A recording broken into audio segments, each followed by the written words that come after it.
You're watching MAVFEATS episode 17. I'm gonna make a video for each anime this season.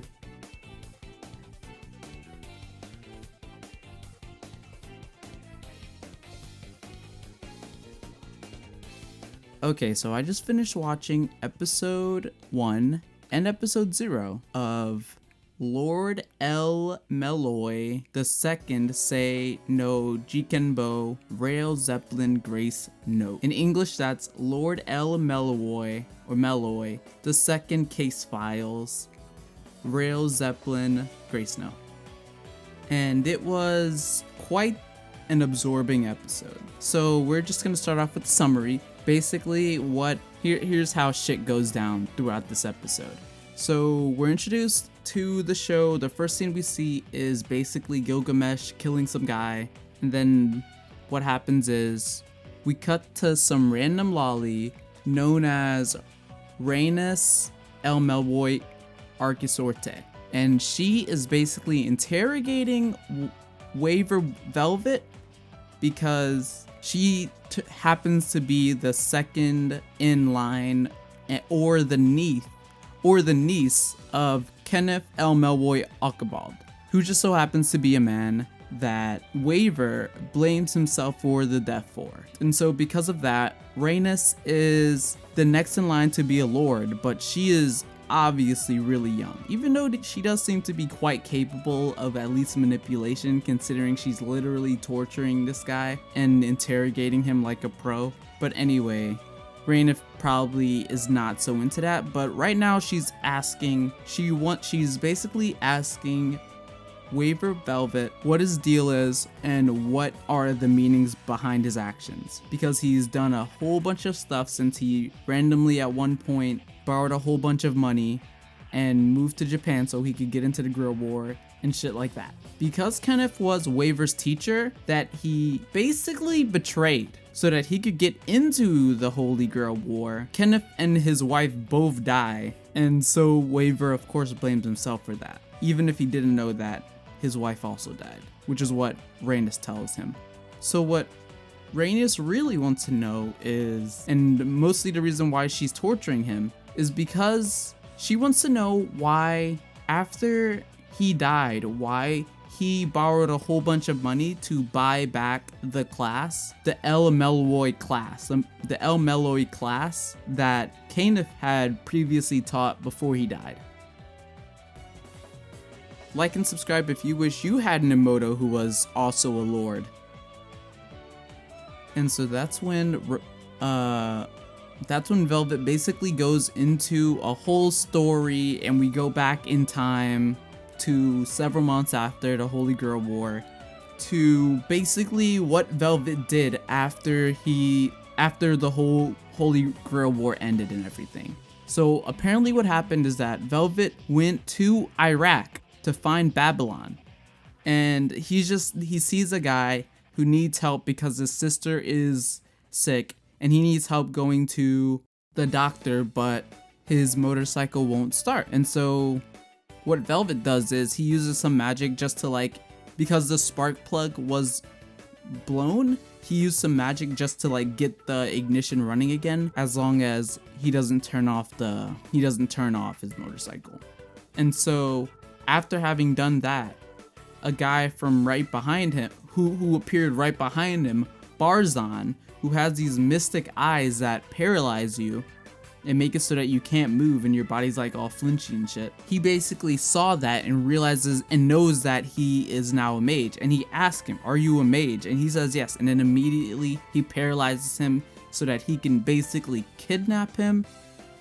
So Barzan basically kidnaps Velvet and captures him so that he can use his mage power to probably absorb curses that he has his men doing, that you'll see later on throughout the episode.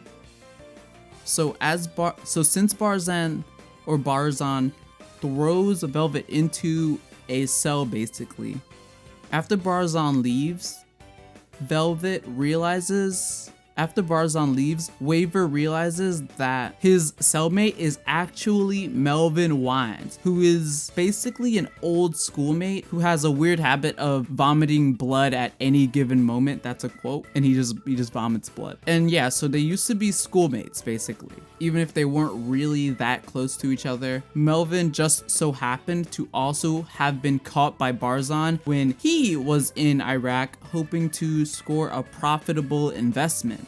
And he also got caught by Barzan. Sooner or later, Melvin brings up the fact that the last time he saw Velvet was about 10 years ago when he borrowed money from him to go to Japan in hopes of Velvet would come back with an interesting story. He said that he would give money to anybody who's willing to give him at least an interesting story. So it's a really interesting thing that he was doing. That's when Waver finally tells him, yeah man, I don't really have an interesting story. I failed. I don't even have money. And you know, Melvin's pretty cool with it. You know, they're both like imprisoned right now. So what happens after that is Waver basically uses some magic to break themselves out of the cell and they start making their escape. But then at some point, after finding out what exactly Barzan is aiming to do, Velvet decides that he wants to just fuck up everything that Barzan is doing and to just wreck all his shit. So they blow the whole bitch up basically, releasing tons of like curses to like Barzan's men, which basically just like absorbs anybody attacked by a curse whenever they touch it, and they basically release a whole bunch of curses, which basically leaves Barzan defeated and alone with some leftover curses attacking him when we last see him. I don't think he's gonna die, but he is at least being attacked by some curses whenever the camera pans away. When Waver and Melvin basically get back, Waver asks for forgiveness for borrowing all that money and tries to give him the money that's in his pocket, which is like nothing compared to what Melvin originally loaned him. But Waver actually ends up from there asking for more money because he wants to buy the whole entire El-Melloi class, as we already said, because he feels responsible for his death. He feels responsible for Kenneth's death. And so he is just doing this because he feels responsible for it. Feels like that's what he should do. He feels like that is right. And that is when Rhaenys basically asks Velvet or Waver.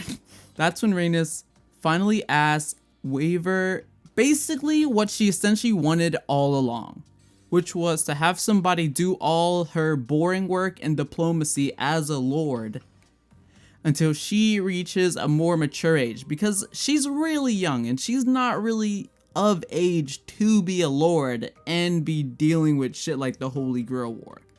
So she's not giving up her position, but she wants to have him take over her position temporarily so that she can still live out her life as a child and have fun and do shit and not have to be involved with a whole bunch of bullshit lore politics shit.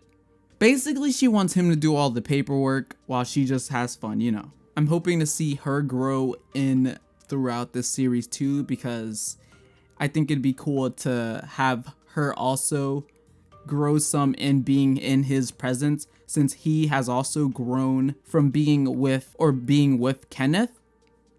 And even if he really hated Kenneth, he still feels responsible for his death and felt like he had a lot to learn, and he did respect him as a mage, as he states at a certain point. Comment if you wish you had an Imouto who would step on you. So yeah, she asked him to take her place as a lord until she's old enough.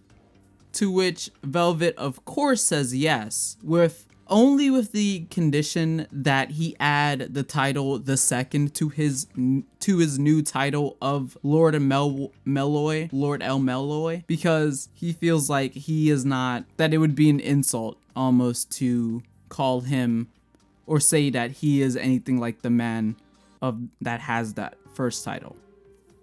So he wants to be known as the second, just so that he's not even expected to be as capable as the last guy was. Because he has shit he wants to do, he has duty. This seems to be what is the arc of what he's already lived through. This is what Velvet is after he has become more of a man and has gained a duty and a sense of purpose. So this episode was pretty dialogue heavy, but not exactly in a bad way. If anything, I would say it's actually a pretty good thing that it was as dialogue heavy as it was, just because it pretty much caught me up to speed on and like made things simple enough for me to understand what's going on and follow them with the plot. Basically just to help allow me to follow along with the plot, considering I've never really been following these Fate series. And I think they did make it clear without making it seem overly obnoxious, overly just, you know, to not make it end up being weighed down by the amount of exposition that could be dumped, since everybody knows how much lore Fate has, constantly getting new adaptations and spin-offs every second of every day.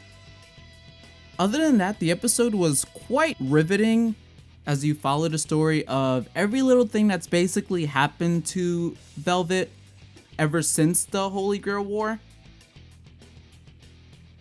Everything with the mid-episode arc of Velvet and Melvin escaping Iraq was also super cool. It was fun. It seemed cool. They were bouncing off of each other, and I felt like it was executed quite well. Animation in this episode was also quite astonishingly tight and rather fluid, especially with the way they animated Rhaenys just to translate every single one of her expressions and emotion with as much nuance as needed. It really worked well for the episode, and as someone who's never actually fully seen a Fate series other than like Kara no Kyokai, an episode of Tsukihime, and then of course Fate Go, I'm pretty excited for what this show has to show us since it seems like most of the setup is probably finished, or at least on the way of being done, and I can't wait to see what the show turns into. Seems like a really fun, who knows, maybe in the time before I finish or this series ends, I'll go and actually watch Fate Zero so that I can actually have some real shit to say. MAVFEATS forever! Anyway guys, that's all I've got to say about Lord El-Melloi II Case Files Rail Zeppelin Grace Note.